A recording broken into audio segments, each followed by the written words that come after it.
Welcome to the Catholic Cafe, where Catholic truth is served fresh daily. We've made you a reservation in the luxurious corner booth, so come on in and see what's on the menu today. Now, here's your host, Deacon Jeff Drzymski.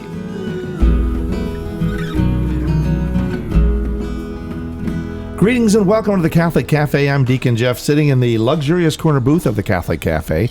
And I have Ziggy Rodriguez here. That's me. And I have Venerable Tom Dorian. Hello. Waiting on that miracle. And so I'm, you know what, you guys, I was just traveling and I got back. I was in Cincinnati, Ohio, and I was celebrating, since we're in the midst of our series on our summer of Holy Matrimony. And we're doing shows on Holy Matrimony, on the beauty and the gift of marriage, its meaning, not just its Catholic meaning, but its universal meaning in the world as revealed by God. And I had the honor and the pleasure of assisting at Mass at my in-laws, Mimi and Vic Truey. Congratulations on attaining their 70th wedding anniversary. Oh, wow. I mean, that is like 70. You think like, well, that's kind of rare, isn't it? It's actually 0.1% of marriages make it there. Oh, wow. Simply because of like longevity. I mean, Yeah. it's 70 years. What, they get married when we were 10? They were 17. So these were different times. I'm glad they were able to stay true to one another for so Truey, long. they stayed truey to each other. No one used that joke. That Really? Man. Well, it's sad because the Falsies, they got divorced really quickly. They did not last. Well, I do think that, like, if you're thinking like, man, if I could ever make to 70, I mean, that's like twice what Bess and I have been married. Yeah. We were 36, going on 37, and you were 38. Is that right? Going on 39. Going on 39, because we got 75 years of marriage experience between us.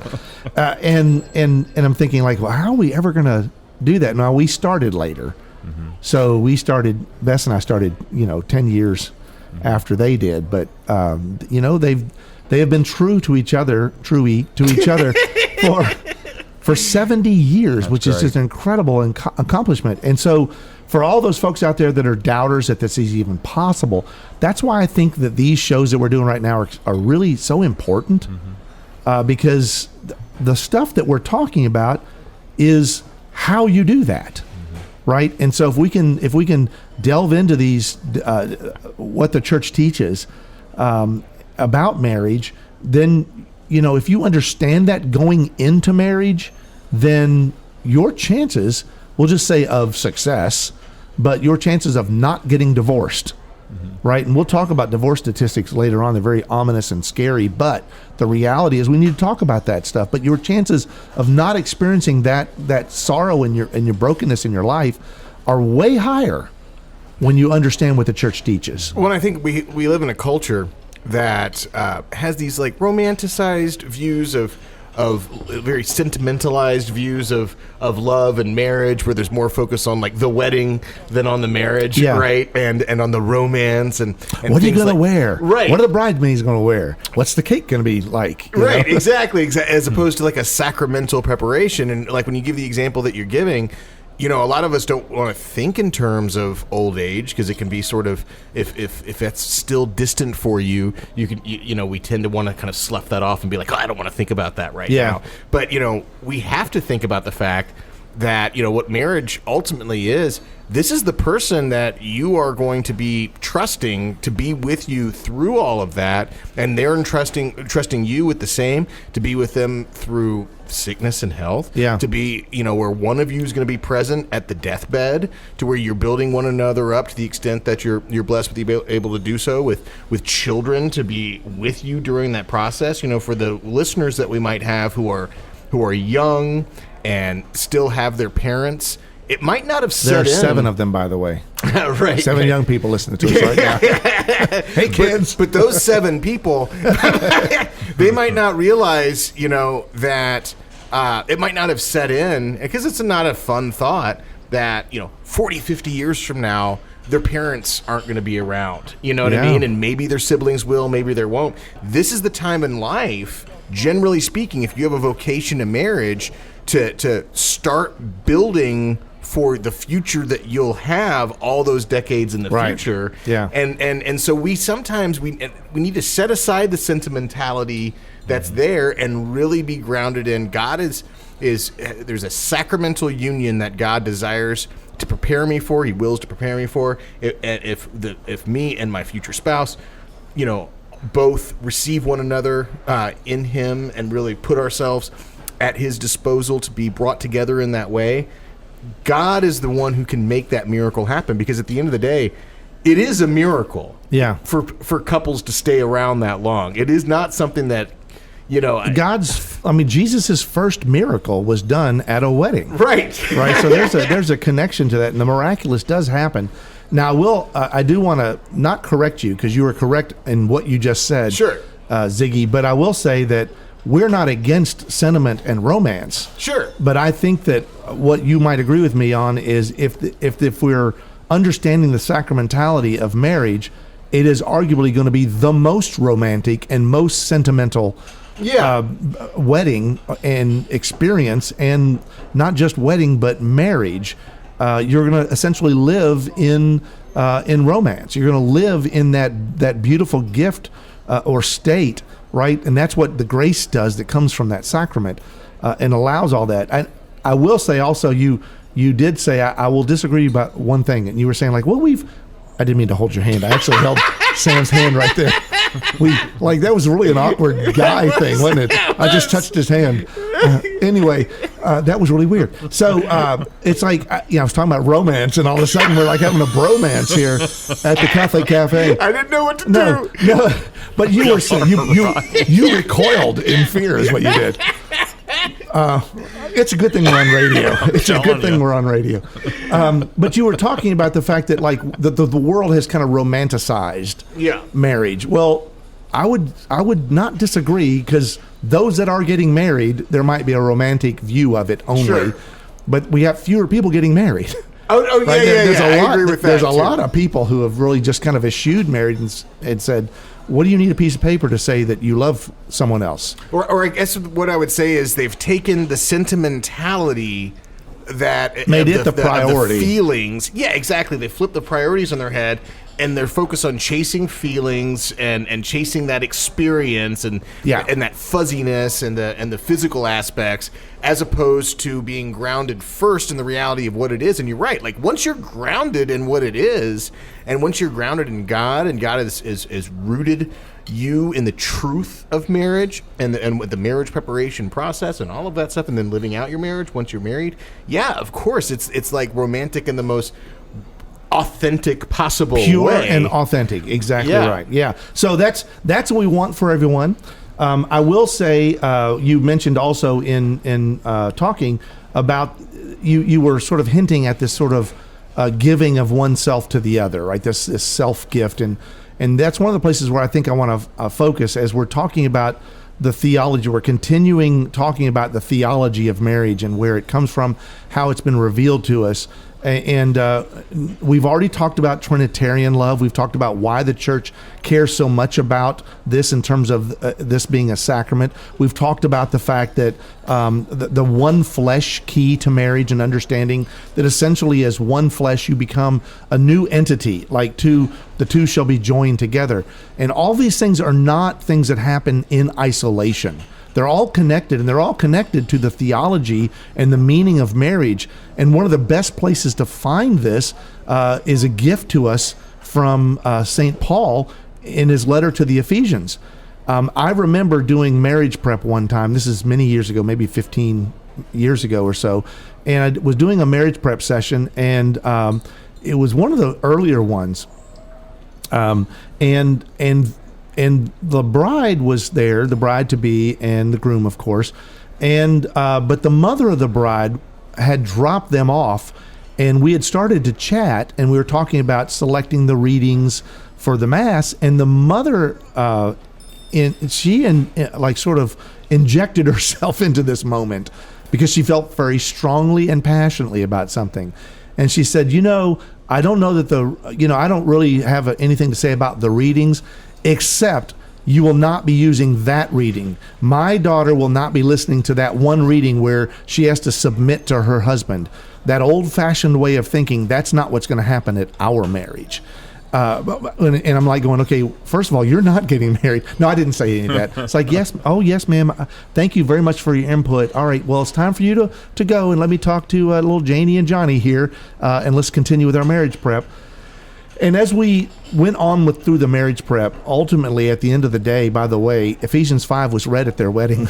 Oh, wow. Yeah, but not in spite of Mom. There was there was conversations that were had. But the point is, Ephesians 5 is not what people think it is, and so we're going to read through that because it figures prominently into what we're talking about. It's not the get me a sandwich passage. No, it is not. Yeah. Although some people might think it is.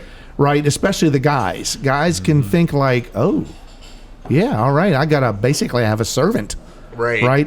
And so if we look at that, so we'll just kind of launch in by reading what St. Paul says in it's starting at, where is it, verse 21? Mm-hmm. Is that right? Verse 21? Yep. Yeah. Verse 21 is where we start. But the wedding reading starts all the way back at verse 2. So it's like it's early, like in 2, where it says, brothers and sisters, live in love as Christ loved us and handed himself over for us. Right? That's verse 2 from Ephesians 5. And then it skips some section there, and then it hits the part that, like, Mom didn't Makes like. the moms cringe. Yeah, because they don't know. Right? And so then it starts. Stop reading. That's right. Be subordinate to one another out of reverence for Christ. And then St. Paul immediately goes in and starts lambasting the wives, right, in a very hateful and misogynistic way. Now, I say that please don't write letters or emails because I'm not saying that. In fact, I think people perceive that, but that's not what's happening. So what St. Paul says, he says, wives should be subordinate to their husbands as to the Lord. For the husband is head of his wife, just as Christ is head of the church, he himself the Savior of the body. As the church is subordinate to Christ, so wives should be subordinate to their husbands in everything. Now, if you were to read that and you stop there, there's usually a little slight grin on the groom's face. Because in his mind, it's like, it's very easy to start to picture, as you said, get me a sandwich. Yeah, there's guys out there who'd like that to be the only line in the Bible. Exactly right.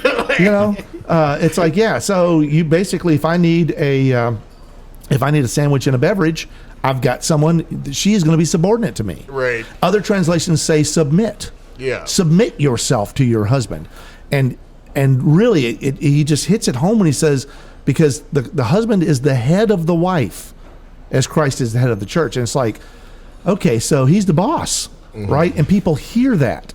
And that's a scary thought for some people, especially if you're looking at it culturally from a worldly perspective and what we think nowadays. Well, especially if it's placed in the hands of, like, a guy who's kind of a jerk and who's going to take this passage and misuse it within the context of the marriage, which has obviously happened, where guys are living this passage but they're not, and they think they are, and they're using it and making excuses to mistreat their wives. I'm gonna play the Ephesians 5 card, right? And I'm gonna say, you are not doing this, right? As your husband, I'm commanding you, and that's not what's going on here, right? And there is a sense of the head of the church, the head of the family. There is a sense of subordination and submission that is going on here. And St. Paul is not wrong in what he says. And you're thinking, for the ladies who are listening right now, well, of course you're going to say that, right? But I want to spend a little time talking about this.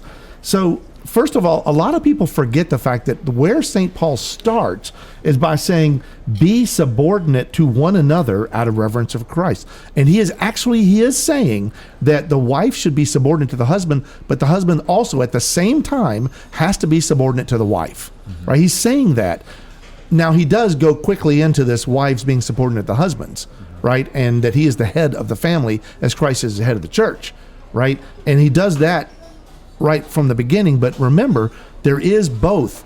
Now, then afterwards, let me go back to the subordinate thing, and let me just say that, in that other translation where you submit, they come from the same Latin root, or the same word etymology, but it's like wives should submit to their husbands, and that is the same root as the word submission, right? And you think there is an order of hierarchy or an appearance of hierarchy there, but you can also look at it from the perspective of being under mission under the mission, right? And if the mission is the same for both, then you're both under the same mission. Mm-hmm. And what is the mission? The mission is get to heaven, right? You're in your marriage, the wife and the husband they're submitting to each other. They're under the same mission. In other words, it's a uniting thing, not a superiority thing, mm-hmm. right? Now, there still is this thing about the head of the church. And see, once St. Paul talks to the wives, he turns to the husbands. And where the wives have to be subordinate and submit to the husband, who is the head of the family, it seems like at first blush that he is like going easy on the husbands. Because he says here, husbands, love your wives, not like submitting to them. He says, husbands, love your wives. And you think, well, that's not fair. Right? He should be saying to them the same thing and subordinate in the same way. But here's the thing. He's actually maybe holding the husbands to an even higher, more difficult standard, right? Because we need to read the whole thing, right? Husbands, love your wives, even as Christ loved the church and handed himself over for her to sanctify her, cleansing her by the bath of water with the word, that he might present to himself the church in splendor, without spot or wrinkle or any such thing, that she might be holy and without blemish. So also husbands should love their wives as their own bodies. He who loves his wife loves himself. For no one hates his own flesh, but rather nourishes and cherishes it, even as Christ does the church, because we are members of his body. Now again, we're starting to see Paul referencing that idea of the one flesh here, right? You're loving your own flesh to be in one flesh. But I want to go back to this idea that the husbands have to love your wives. When you complete that sentence, how do you have to love your wife as Christ loved the church? What did Christ do? That's right. He died for the church. Husbands, while your wife must submit to you or be subordinate to you and allow you to be the head, you have to be willing to die for your wife. Like to give up everything. So everything that you want, your sandwich and beverage that you thought you wanted, you give that up for her. You don't need her to like walk, and like 10 feet behind you and be at your beck and call. That's not what's happening here. That when you love her in a sacrificial way, that you totally pour yourself out for her in a libation, that you give yourself like to her. That's where the word spouse comes from, by the way. From spendein, or I may be saying that wrong in Greek, but it essentially means to pour yourself out as a libation, right? To be a spouse is to pour yourself out for the other, right? To essentially spill your blood for them. Mm-hmm. And so this total self-gift, this self-sacrifice is what husbands are actually called to. And that, to me, is one of the most powerful things. And essentially what ends up happening is if he is willing to die for her, right, then he's not going to set himself up on this pedestal.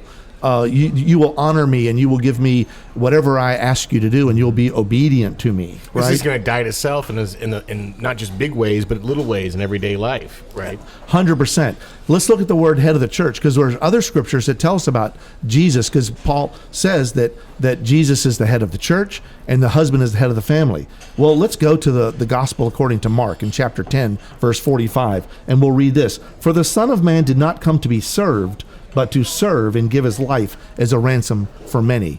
So what it means to be the head of the church is to serve. So what it means to be the head of the family is to serve your family. So now who's serving? Who's bringing the drink? Who's bringing the sandwich?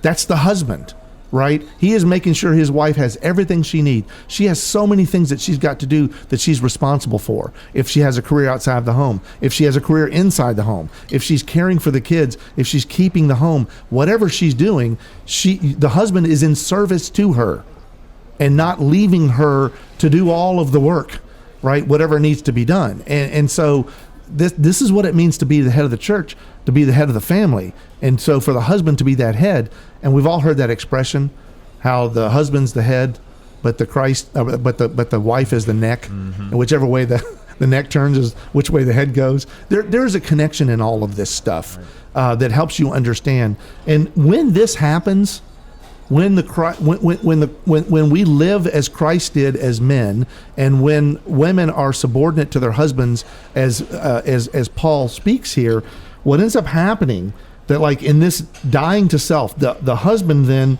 sanctifies his wife, as Paul says, right? He makes her holy by dying to her, right?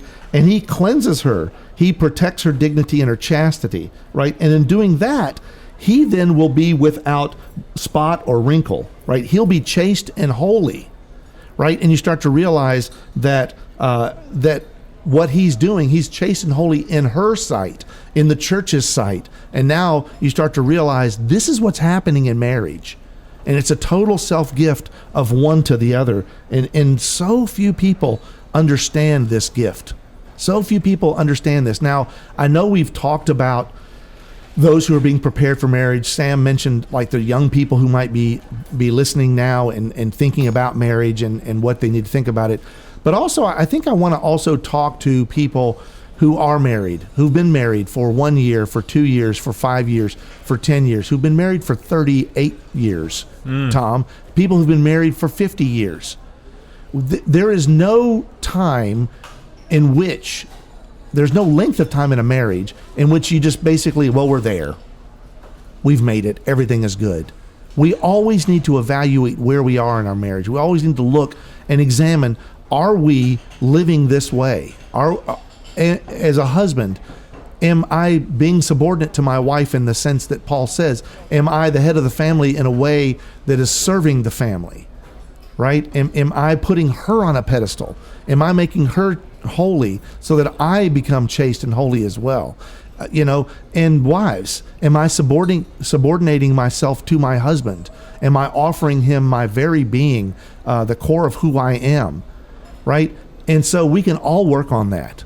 All of us struggle with that. We all have that sin of pride that we've had to deal with all of our life. We're living in a fallen world, and a world that teaches us all the wrong things about marriage. Valentine's Day has become this terrible holiday now, where you see these these shows or the commercials about indulge yourself, right? And they always have some woman wearing some seductive nightgown thing, and then we're like, oh, indulge ourselves with chocolates and all these things, and we're turning it into this romanticized thing that's hypersexualized, I think, as well, when really we should be focusing on this total gift of self of one to the other. That's the greatest gift you can give to your spouse on Valentine's Day. Mm-hmm. So instead of giving a bouquet of flowers, now I'm not saying guys, save your 30 or 50 bucks or whatever and don't buy flowers. What I am saying is, if you're going to give flowers, you also need to give yourself in service. How about you cook the dinner, you do everything. How about you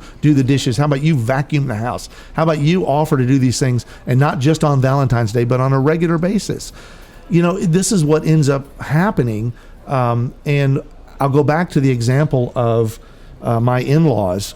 When I was growing up as a younger man, and my vision and view of what a man was supposed to be, Victory was the epitome to me. When I saw him, he had his chair, he did everything. His wife dutifully cooked all the dinners and did all the laundry. He didn't do any of that.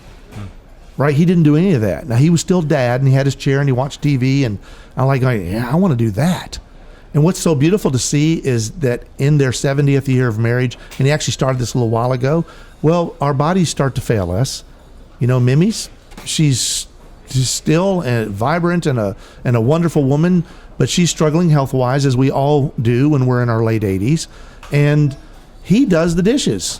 He'll be out there doing stuff in the kitchen. I'm going, that's the same Vic that was sitting in the chair. Mm-hmm. He is living Ephesians 5 out. And I'm just telling you guys, if you want the secret to a long marriage, it's Ephesians 5.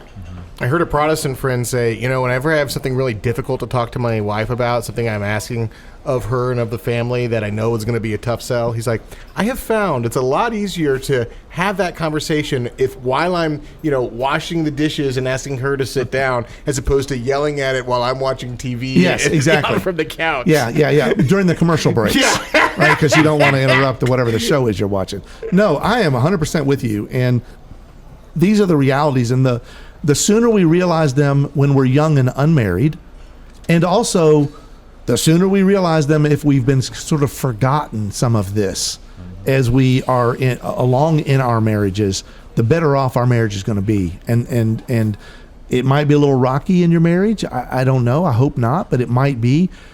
Underlying that rockiness might be some of the brokenness where our pride is taken over and we're not living as we should. So it's time for self-examine. Like, do I do this or do I not do this? The last few verses of the scripture from Ephesians 5 that's read at the wedding is, for this reason a man shall leave his father and his mother and be joined to his wife, and the two shall become one flesh. This is a great mystery, but I speak in reference to Christ and the church. In any case, each one of you should love his wife as himself, and the wife should respect her husband. When you see this now in the context of Trinitarian love, total self-gift, when you see this in the context of Christ's sacrifice for the church, your sacrifice as husbands, your sacrifice as wives, sacrificing for each other, giving fully to each other, this is the antidote to the world, the antidote to the brokenness, and it essentially is the secret, and I'm doing air quotes, okay? Mm-hmm. It's the secret that's not quite so secret if you understand the church's teaching in a long and happy and healthy and beautiful marriage. And by the way, I love you, Bess, and I'm sure Tom wants to say... Oh, yeah, I love you, Cindy. Yeah, amen. All right. Hail Mary, full of grace, the Lord is with thee. Blessed art thou among women, and blessed is the fruit of thy womb, Jesus. Holy Mary, Mother of God, pray for us sinners, now and at the hour of our death. Amen. Thanks for listening to the Catholic Cafe. If you'd like to contact Deacon Jeff, send him an email at deaconjeff@thecatholiccafe.com. Visit us on the web at thecatholiccafe.com. You can also find us on iTunes or follow us on Facebook and Twitter. The Catholic Cafe is brought to you by the Order of Malta Federal Association. Join us again at the Catholic Cafe, serving up salvation one cup of coffee at a time.